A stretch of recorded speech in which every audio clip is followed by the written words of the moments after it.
In this week's About Your Retirement, we're talking about when to move a loved one so they aren't alone. Good morning, Jim. Good morning.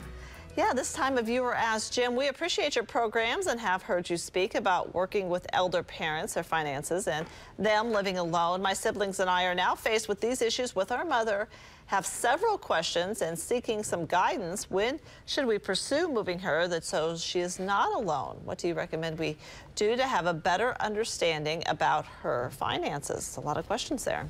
Well, there are, and every time I speak to a group, Dana, these same questions come up over and over again. And I believe there are a lot of people, senior adult age generation people, that live alone that should not. I also believe there are a lot of our senior age adult generation that do not consider what their children will have to deal with when it comes to future needs, financial information, and especially dealing with their estate after they're gone. And so these questions, they come up over and over again. For viewers that are watching today that are senior adult age generation, please take this serious, that what we're going to talk about. And for those of you who are dealing with adult age generation parents, maybe these steps will help you some. We're going to break this up into two parts because of the amount of information. Okay. And this morning we're going to talk about, first, considerations for living alone.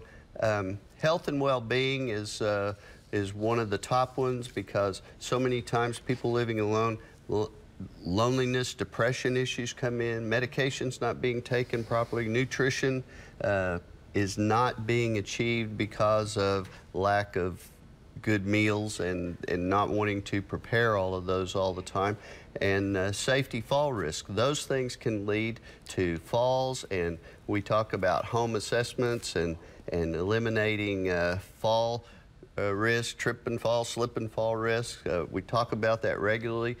Then people that are alone, that have no structure in life, they become target of con artists and scammers.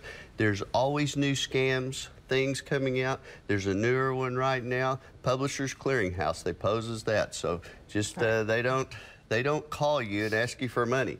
You want to get involved with the church to help provide some of that structure, Meals on Wheels, giving you rides to church if you are going to live alone.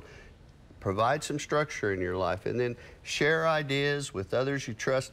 That's about having open, honest discussions with your children about all of the information that they need to know. Next week, we're going to talk about steps for future needs, and we're going to get into the details that a lot of people don't want to think about, that may involve wills and things like that, but we want to make sure people are prepared. All right, Jim, of course. We want to remind you, you can get more retirement advice from Jim on his other show. Be sure to watch Baby Boomers in Action Saturdays at 11:30 a.m. on News 9 Plus, Channel 52. And for more information any time of day, you can go to news9.com/retire.